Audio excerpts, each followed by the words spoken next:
നിരുപാധിക പിന്തുണയാണ് കൊടുത്തത്. ആ നിരുപാധിക പിന്തുണ കൊടുത്തതിന്റെ അടിസ്ഥാനത്തിൽ തന്നെയാണ് ഈ പറയുന്ന ഇന്നത്തെ സമരജാഥയിലൊക്കെ പങ്കെടുക്കുന്നത്. അപ്പോ നമ്മൾ ഒരൊറ്റ ഉദ്ദേശമേ ഉള്ളൂ.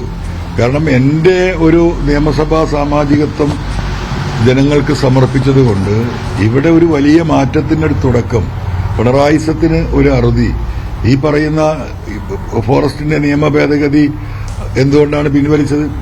നിങ്ങളൊന്ന് ആലോചിച്ച് നോക്കൂ. അങ്ങനെ ഒരു ചർച്ച ഉണ്ടായിരുന്നു കേരളത്തിൽ. അങ്ങനെ ഒരു ബില്ലിനെ കുറിച്ച് ആർക്കെങ്കിലും അറിയുമായിരുന്നു? അങ്ങനെ ഒരു ഘട്ടത്തിലേക്ക് അതിനെ എത്തിച്ച് കേരളത്തിലെ 3.5 കോടി ജനങ്ങളുടെ ശ്രദ്ധ അതിലേക്ക് കൊണ്ടുവന്ന് ഒരു മലയോര മേഖലയിലെ MLA നിലക്ക് മലയോര കർഷകരുടെ മനുഷ്യരുടെ ജീവൻ രക്ഷിക്കാനാണ് ഞാൻ എന്റെ MLA-ഷിപ്പ് ത്യജിച്ചത്. അത് നിലമ്പൂരിലെ ജനങ്ങൾക്ക് അറിയാം. അതുകൊണ്ടാണ് ഈ പറയുന്ന മനുഷ്യത്വ വിരുദ്ധ ഫോറസ്റ്റ് നിയമ ഭേദഗതി സർക്കാർ പിൻവലിച്ചത്. അതൊക്കെ ജനങ്ങൾ കണക്കാക്കുന്നുണ്ട്. അതിന്റെയൊക്കെ പ്രതിഫലനം ജനങ്ങൾക്ക് എന്താ ചെയ്യാൻ പറ്റുക? വോട്ടിലൂടെ ചെയ്യാൻ പറ്റും. അത് നിലമ്പൂരിലെ ബൈ ഇലക്ഷനിൽ പ്രതിഫലിക്കും. VD സതീശൻ നേരത്തെ പറഞ്ഞത് UDF-ലേക്കുള്ള വാതിൽ തുറന്നിട്ടുമില്ല അടച്ചിട്ടുമില്ല എന്നൊക്കെ പറഞ്ഞിരുന്നു. ഇപ്പോൾ VD സതീശനൊപ്പം തന്നെ വേദി പങ്കിടുന്നു. അപ്പോൾ UDF പ്രവേശനത്തിന്റെ ഒരു അവസാനത്തെ ചവിട്ടുപടിയായിട്ടാണ് പൊതുവെ വിലയിരുത്തപ്പെടുന്നത്. അങ്ങനെ തന്നെയല്ലേ? അല്ല, അതിപ്പോ എന്നെ നേരിട്ട് വിളിച്ചത് അദ്ദേഹം തന്നെയാണ്. ഞാനാണ് വയനാട്ടിൽ വെച്ചിട്ട് മിനിയാന്ന് അദ്ദേഹത്തെ കണ്ടപ്പോൾ ഇങ്ങനെ ജാഥയുണ്ട്, എനിക്കതിൽ പങ്കെടുക്കാൻ താല്പര്യമുണ്ടെന്ന് ഞാൻ പറഞ്ഞതാണ്. അപ്പൊ അതൊരു കുറവായിട്ടൊന്നും എനിക്ക് തോന്നുന്നില്ല. അതൊക്കെ വലിയൊരു കുറവായിട്ട് ഇവിടെ പലരും റിപ്പോർട്ട് ചെയ്യുന്നുണ്ട്. എനിക്കുള്ള കാര്യങ്ങൾ ഉള്ളതുപോലെ പറയാൻ യാതൊരു മടിയില്ല. ബഹുമാനപ്പെട്ട പ്രതിപക്ഷ നേതാവിനെ ഈ പറയുന്ന മാനന്തവാടിയിൽ വെച്ച് മിനിയാന്ന് കാണുമ്പോഴാണ് ഞാൻ പറഞ്ഞത് ജാഥ നിലമ്പൂരിൽ എത്തുന്നുണ്ടല്ലോ, എനിക്കതിൽ പങ്കെടുക്കാൻ താല്പര്യമുണ്ടെന്ന് പറഞ്ഞത്. അതിനെന്താ ഞാൻ കൂടിയാലോചിച്ചിട്ട് പറയാമെന്ന് പറഞ്ഞു. അദ്ദേഹം നേരിട്ട് UDF നേതൃത്വമായി കൂടിയാലോചിച്ചിട്ടായിരിക്കുമല്ലോ എന്നെ നിലവിളിച്ച് പറയുന്നത്. നിലമ്പൂരിൽ എന്തായാലും പങ്കെടുക്കണം. അതിന് സ്വാഭാവികമായും അദ്ദേഹത്തോട് നന്ദിയുണ്ട്, UDF-നോട് കടപ്പാടുണ്ട്. ഒരു തർക്കമോ കാര്യത്തിലില്ല. ഈ ഉപതെരഞ്ഞെടുപ്പ് വൈകിട്ട് അല്ലെങ്കിൽ നടത്താതിരിക്കാൻ വേണ്ടിയുള്ള ശ്രമം മുഖ്യമന്ത്രിയുടെ ഓഫീസിൽ നിന്ന് നടത്തുന്നുണ്ട് താങ്കൾ പറയുന്നു. അപ്പോൾ എന്തുകൊണ്ടാണ് ഇങ്ങനെ നടത്തുന്നത് എന്നുള്ളതാണ് താങ്കൾ അറിയുന്നത്? നടത്തുന്നത് ഇത് ഡിലേ ആക്കാൻ. ഇപ്പോ നമുക്ക് ആലപ്പുഴയിൽ തന്നെ അമ്പലപ്പുഴയിൽ നമ്മുടെ NCP-യുടെ MLA മരണപ്പെട്ടിട്ട് പിന്നെ തെരഞ്ഞെടുപ്പ് ഒരുപാട് ഒരു 16 മാസം എന്തോ സമയമുണ്ടായിരുന്നു. അവിടെ തെരഞ്ഞെടുപ്പ് ഡിലേ ആക്കിയിട്ടുണ്ട്, നടന്നിട്ടില്ല. അങ്ങനെ സംസ്ഥാനത്തെ കൊറോണ കാലം, അന്ന് പേര് പറഞ്ഞിരുന്നത് കൊറോണ ആയിരുന്നു. കൊറോണ ആയതുകൊണ്ട് വോട്ടിംഗ് നടത്താൻ കഴിയില്ല എന്ന് പറഞ്ഞു.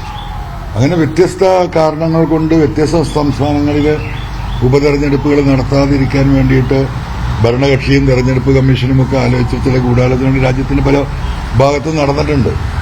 ആ തരത്തിൽ ഏതെങ്കിലും ഒരു തരത്തിൽ ഇപ്പോ ഒന്നാമത് കേന്ദ്രവുമായിട്ട് നല്ല ബന്ധമാണല്ലോ.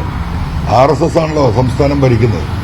RSS തീരുമാനിക്കുന്നതിനപ്പുറം തെരഞ്ഞെടുപ്പ് കമ്മീഷന് ഒരു ഇഞ്ച് മുന്നോട്ട് പോകാൻ കഴിയില്ല, നമുക്ക് എല്ലാവർക്കും അറിയുള്ള കാര്യമാണ്. ആ നിലക്ക് കേന്ദ്ര ഭരണവുമായിട്ടും കേന്ദ്രവുമായിട്ടും കൂടിയാലോചന നടക്കും.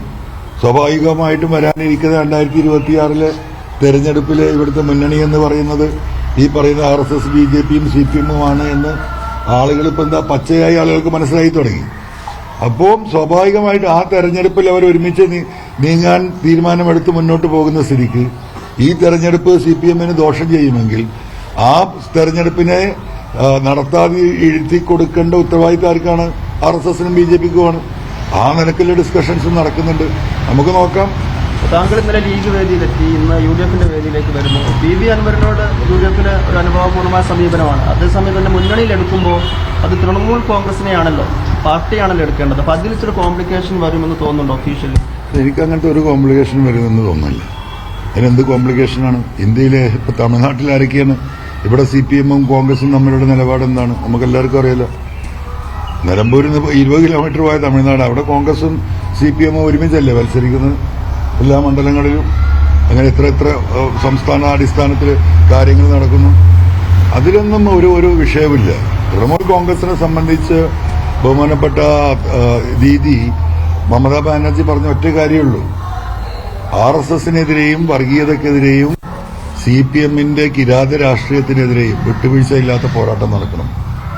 അതിന് കോൺഗ്രസുമായും UDF-ഉമായും ചേർന്നാണ് പോകുന്നത് ഗുണകരമെങ്കിൽ അങ്ങനെ നിങ്ങൾ പോകണം, അവരുമായി സഹകരിക്കണം എന്നാണ് നമുക്ക് കേന്ദ്രത്തിൽ നിന്ന് കിട്ടിയിട്ടുള്ള നിർദ്ദേശം.